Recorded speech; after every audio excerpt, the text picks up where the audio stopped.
Salut les artistes, déjà bienvenue à tous les nouveaux arrivants sur la chaîne Derrière la caméra. Aujourd'hui, vous l'avez compris, on va parler de matériel d'éclairage et je vais vous tester tout particulièrement un projecteur. C'est celui-là, c'est un projecteur de la marque Falconize, c'est le SO48TD. Vous connaissez certainement cette marque, elle est spécialisée dans le matériel d'éclairage depuis de nombreuses années, donc les flashs pour la photographie et principalement les projecteurs LED pour la vidéo. Là, le Falconize SO48TD, c'est un de leurs produits les plus vendus. Il fait partie de la série Sophiez Softlight. C'est un projecteur qui a une lumière prédiffusée. Vous voyez, on a une lumière assez douce. En fait, on a une sorte de filtre de diffusion qui vient recouvrir les LED. Donc, on a naturellement une lumière vraiment très douce. Sinon, c'est un projecteur à température variable, donc tungstène et daylight. Il existe en 3 modèles. Il y a la version 28 watts, la version 48 watts, c'est celle-ci que je vous teste, et la version 68 watts. C'est un produit très compact et puissant qu'on va pouvoir utiliser à la fois en photographie et en vidéo. Alors sur le papier, il a l'air bien. Maintenant, moi, je vais tester son ergonomie, son autonomie et voir un petit peu la polyvalence d'utilisation dans des cas pratiques. Allez, on est parti.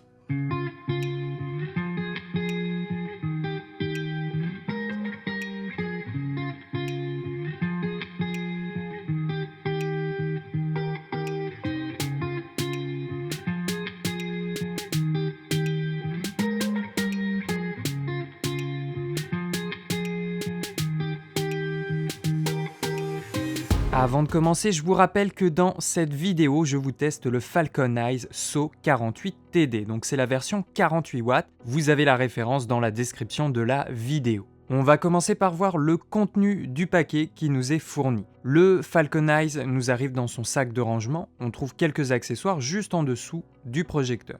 On a une alim secteur avec son câble d'alimentation, il y a un adaptateur V-mount vers les batteries NP, il y a un scratch d'attache pour maintenir l'alim secteur sur l'emplacement V-mount, on a aussi une antenne pour connecter les projecteurs entre eux si tu utilises plusieurs produits de la marque, on a 2 petites docks en anglais, elles sont relativement simples, elles auraient pu être un peu plus détaillées, et puis enfin, on l'a vu au début, on a le sac, la housse de rangement. Le sac est rembourré sur le dessus pour protéger le projecteur. Et puis tu vois, à l'intérieur, on a une mousse qui est moulée avec les différents emplacements. Le projecteur et les accessoires ne vont pas se balader à l'intérieur. Et puis on a aussi des emplacements pour accueillir les batteries. Notez toutefois qu'elles ne sont pas fournies. Je vous affiche aussi les dimensions du sac de rangement. Ensuite, le projecteur en lui-même donne vraiment une impression de bonne qualité, c'est du solide, c'est pas du plastique, certainement de l'aluminium ou du métal. Je vous affiche les dimensions du projecteur, il est assez grand en taille, je vous le mets juste à côté du Pixel P50 pour vous faire une idée de la taille. Le gros avantage, c'est qu'il est ultra compact, comme la lumière est déjà diffusée, prédiffusée, on n'a pas besoin de s'encombrer d'une softbox, et quand on est limite au niveau de l'espace dans son studio, eh bien c'est quand même un plus. Au niveau du poids, il est quand même assez lourd, comptez environ 3 kg 160 avec le support et l'adaptateur pour les batteries NPF. Assurez-vous qu'il soit monté quand même sur un pied pas trop léger pour plus de sécurité. Ensuite, comment il fonctionne au niveau de l'alimentation ? Comme la plupart des projecteurs de nos jours, il y a 2 possibilités, soit sur batterie, soit sur secteur. Si vous optez sur secteur, on a juste à le brancher sur le côté. Tu remarques qu'on est sur une interface XLR. Et chose très pratique, c'est que la marque fournit un petit scratch qui vient se fixer sur l'emplacement V-mount. Ça permet de fixer l'adaptateur secteur au dos du projecteur et de conserver un ensemble compact. Donc c'est plutôt bien pensé. Le Falconize 48 a une tension de 15 volts 5 ampères. Ensuite, on peut l'utiliser sur batterie. Donc soit sur V-mount par défaut, le projecteur est équipé de ce support, mais tu peux aussi glisser un adaptateur pour utiliser des batteries de la série NPF. Ensuite, sur le côté, tu as juste un switch à activer selon le mode d'alimentation que tu utilises. Alors j'ai testé l'autonomie du Falconize 48 watts à pleine puissance avec 2 batteries Neewer NWF de 6600 mAh, elles ont duré environ 3 heures. Au niveau de l'installation, rien de bien compliqué, le projecteur repose sur un support en U que je conseille de laisser, on a juste ensuite à le déposer sur un pied lumière. Pour l'allumer, ça se passe sur le côté, là je l'ai mis sur secteur, donc je pousse le switch à gauche. Ensuite, le fonctionnement est très simple. On a un écran LCD qui affiche les displays, les différents paramètres du projecteur. On a le canal utilisé, la température, l'intensité lumineuse ainsi que le niveau de la batterie restante. Et en fait, c'est tout, tu vois, on n'a pas d'autres boutons apparents sur le projecteur. Là, avec ce Falcon Eyes, en fait, les commandes sont tactiles. Donc on a les flèches pour modifier la température de couleur. Le tactile est vraiment sensible et réactif au toucher, il n'y a pas besoin d'appuyer comme un bourrin. Quand tu appuies une fois, la température évolue de 50 Kelvin. Si tu restes appuyé, elle va défiler beaucoup plus rapidement. Le Falcon Eyes 48 TD, et justement TD ça veut dire Tungsten at Daylight, a une plage de température de couleur comprise entre 3000 et 5600 Kelvin. Juste à côté, c'est le même fonctionnement pour l'intensité lumineuse. On appuie une fois, la valeur évolue de 1%, on reste appuyé pour la voir défiler plus rapidement. L'intensité minimale, c'est 1%, on peut aussi la couper à 0%. Donc là, cette version a une puissance de 48 watts, on l'a dit, elle est composée de 240 LED. La marque annonce une puissance de 4700 lux à 50 cm, 1260 lux à 1 mètre et 341 lux à 2 mètres. L'angle du faisceau est de 65 degrés. On va tout de suite faire des tests d'éclairage, on les attend tous. Je vais commencer par des tests de puissance. Là, le projecteur est réglé à 50% à 5600 Kelvin. Il y est situé environ à 1,50 m de moi en légère plongée. C'est le seul projecteur qui m'éclaire. J'ai vraiment minimisé les autres entrées de jour de la pièce. Maintenant, je te montre la différence à 100% en conservant toujours les mêmes réglages sur la caméra. Évidemment, là, l'exposition a pas mal augmenté. Je te remontre ce plan maintenant avec une exposition ajustée. Ensuite, je vais te montrer différents setups avec des positions du projecteur différentes. Là, sur ce plan, il est à 45 degrés sur le côté en légère plongée. Maintenant, même chose, sauf que je vais le mettre à la face si on veut vraiment limiter les ombres sur le visage et avoir quelque chose de plus homogène. Voilà, comme ça donne une idée concrète du rendu qu'on peut obtenir avec un seul projecteur. Après, dans l'idée, si vous voulez quelque chose de parfaitement homogène, il vaut mieux combiner deux projecteurs de manière symétrique. Je te montre maintenant un autre setup en plongée beaucoup plus marqué. Et puis encore un autre plan, je le place à 90 degrés sur le côté.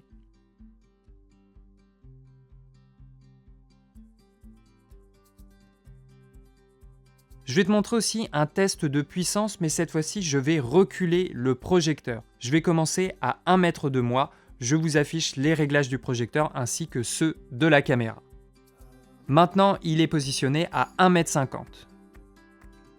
Là, je passe à 2 mètres.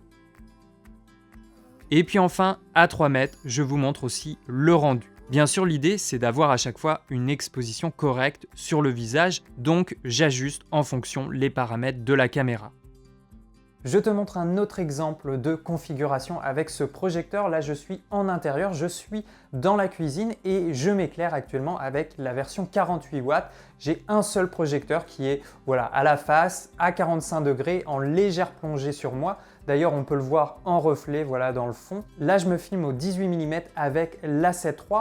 Au niveau de la lumière, donc il y a uniquement le projecteur en keylight à la face. Il y a quelques artifs, des petits plafonniers au niveau de la cuisine pour les plans de travail. On en a surtout dans le fond, mais c'est surtout décoratif. Et puis il y a aussi deux entrées de jour. Il y a deux fenêtres, une derrière, une devant. Alors là, elle participe assez peu dans l'ambiance lumineuse de cette scène parce qu'en fait, il fait vraiment pas beau dehors. C'est très nuageux. Bon, il est à peu près 16h30. Donc il y a vraiment assez peu de lumière dehors. D'ailleurs, je te montre la scène, là présente, avec les mêmes réglages sur la caméra, mais sans le projecteur.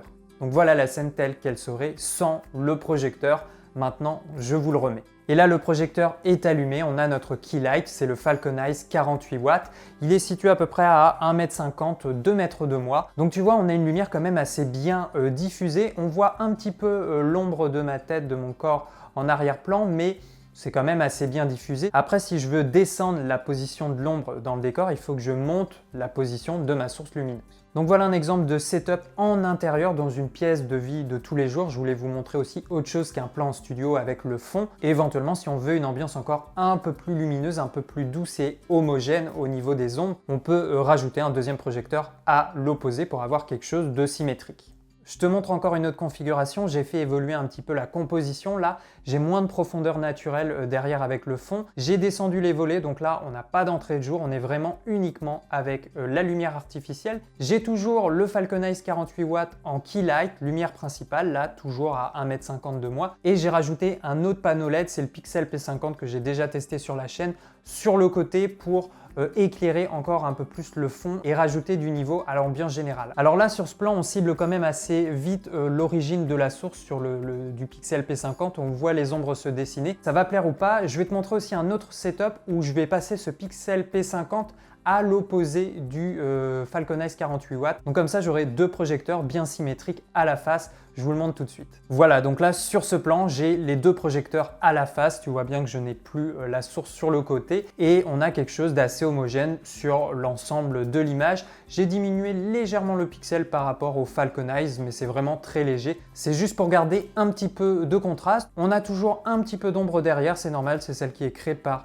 le Falcon Eyes, mais faut dire que l'arrière-plan est vraiment, vous voyez, je peux le toucher, donc il est assez proche de moi. Mais dans l'ensemble, on a une image assez sympathique. Après, si on avait un troisième projecteur, on pourrait éventuellement essayer de se faire un contre, de réussir à se faire un petit détourage, ou toujours peut-être un troisième projecteur pour renforcer le niveau global de lumière sur ton image. Peut-être avoir quelque chose de très diffus qui vient sur le fond, comme ça va adoucir les ombres. Voilà, il y a plusieurs possibilités d'éclairage. Je te fais aussi un test en extérieur. Alors, il n'est pas vraiment fait pour les conditions lumineuses en extérieur. Il va manquer de puissance. On pourrait presque l'utiliser pour remonter le niveau ou déboucher des ombres sur un visage, mais plutôt par temps nuageux. Également, la chose que j'aime bien, on l'a dit, la lumière est vraiment douce. Ce n'est pas du tout agressif pour les yeux. À pleine intensité, à 1 mètre de soi, 1,50 m, on n'est pas ébloui par le projecteur, à moins d'avoir vraiment les yeux très sensibles à la lumière. Et puis comme le projecteur est rond, ça nous fait un reflet assez sympathique dans l'œil.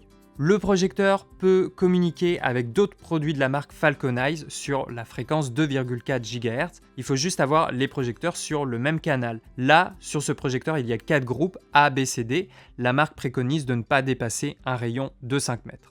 Alors c'est dommage, aucune télécommande n'est incluse dans le pack. Par contre, la marque propose une télécommande de contrôle à distance qu'il faut acheter séparément. Et elle est compatible avec différents produits de la marque, notamment toute la série Sophiez et donc cette version, le 48 watts. Elle marche sur batterie et va donc nous permettre de contrôler la température et l'intensité à distance. Après, la marque propose aussi sa propre batterie V-mount, ça coûte un petit peu plus évidemment. Alors à la différence des autres projecteurs, c'est que là, on n'a pas d'accessoires au niveau des softbox. L'intérêt du produit, c'est justement de pouvoir s'en passer. On a déjà une diffusion intégrée qui est censée offrir une lumière vraiment très diffuse. Au niveau du prix, on est déjà un cran au-dessus de l'entrée de gamme. La version 28 watts, c'est la plus accessible, on la trouve aux alentours de 160 €. Là, la version 48 watts que je viens de vous tester, elle est à 325 € et 488 € pour la version 68 watts. Et ça, c'est le prix d'un seul projecteur. Évidemment, ce n'est pas pour tous les budgets, alors on reste quand même sur un prix intermédiaire. Il faut se dire aussi qu'on a moins d'investissement au niveau des accessoires. Là, le projecteur, c'est du tout en un, il est prêt à fonctionner. Éventuellement, il faudra acheter les batteries si vous n'en avez pas encore. Du coup, conclusion, je vous donne mon avis sur ce produit. Eh bien, en termes de fabrication, de qualité de conception, je suis assez fan, c'est du bon matériau, c'est robuste. Il pèse quand même son poids, mais au moins, bon, ça va accentuer la stabilité. J'aime beaucoup l'ergonomie, c'est très simple, on a un retour LCD, on sait quelle valeur est active, et puis les commandes sont tactiles. J'aime bien la polyvalence au niveau de l'alimentation, on a le choix de le brancher sur secteur avec des batteries V-mount ou des batteries NPF. Au niveau de la qualité de la lumière, c'est plutôt positif. Déjà, il a un bon CRI et puis la lumière est assez douce. On n'a pas besoin de rajouter une softbox ou une diffusion et ça, c'est quand même un avantage. Après, de ce que j'ai vu pendant mes tests, je pense pas que la lumière soit beaucoup plus douce que d'autres projecteurs ou panneaux LED avec une softbox. On est à peu près sur quelque chose de similaire. Alors la version 48 watts envoie quand même pas mal de puissance, elle est aussi quasiment 2 fois plus chère que le modèle à 28 watts. Si vous recherchez des projecteurs juste pour du facecam, un éclairage studio de petite taille, je pense que le 28 watts c'est suffisant, de préférence à utiliser entre 1 et 2 mètres de votre sujet, ou alors deux versions 48 watts, pourquoi pas. 68 watts, c'est peut-être pas très utile, ou alors dans les cas où vous avez un espace un peu plus grand à éclairer et que vous recherchez vraiment une ambiance assez lumineuse. Si vous cherchez un projecteur plus puissant, il vaut mieux partir sur une gamme encore supérieure. D'ailleurs, Falcon Eyes vient d'annoncer le P12 en 120 watts, donc un concurrent direct à Aputure. J'essaierai de vous le tester. Donc voilà, au final, j'ai assez peu de points négatifs sur ce projecteur. Par contre, j'ai remarqué quelque chose sur le modèle que j'utilise quand je le mets sur batterie. En fait, j'ai un petit souci parce que parfois, le Falcon Eyes 48TD ne veut pas s'allumer. En fait, l'écran LCD ne s'allume pas et le projecteur non plus. Ça m'est arrivé quelques fois. Parfois ça marche, mais en fait dès que je vais l'éteindre et que je vais le rallumer, parfois peut-être trop rapidement, à ce moment-là il ne veut plus s'allumer et souvent je dois attendre plusieurs minutes, plusieurs dizaines de minutes avant que ça refonctionne. Donc je ne sais pas trop à quoi c'est dû, j'ai testé différentes batteries, j'ai testé les Neewer NWF 970, j'ai testé des batteries NPF 750 que j'utilise habituellement pour plein d'autres projecteurs et accessoires. Alors j'ai vu dans une vidéo qu'il fallait peut-être mieux utiliser des batteries 7,2 volts comme c'est souvent le cas aux États-Unis, alors que là généralement nous c'est du 7,4 volts. Je sais pas trop si c'est lié à ça, il faut que je teste d'autres batteries. J'ai envoyé un message à la marque mais pour l'instant j'ai pas eu de retour et j'ai posé la question aussi sur Instagram. Bon, dans la grande majorité vous l'utilisez sur secteur donc vous n'avez pas de souci, moi non plus sur secteur il n'y a pas de souci et ceux qui l'ont utilisé sur batterie n'avaient pas l'air d'avoir de problème avec, donc c'est peut-être soit mon unité, soit l'adaptateur, soit la batterie. Je ne sais pas trop encore, donc il faut que j'essaye de tester d'autres batteries. Donc voilà, je voulais juste rajouter ce commentaire pour être totalement honnête avec vous. C'est dommage que les batteries ne soient pas fournies. Après, elles se trouvent quand même assez facilement sur internet. Voilà, les liens du produit sont dans la description de la vidéo. Nous, on se retrouve dans les commentaires. Qu'est-ce que vous pensez de cette série Softlight de chez Falcon Eyes? Dites-moi tout, est-ce que c'est un produit qui vous tente? Je rappelle que vous pouvez également suivre l'actualité de la chaîne sur le compte Instagram. Ici derrière la caméra, ciao les artistes!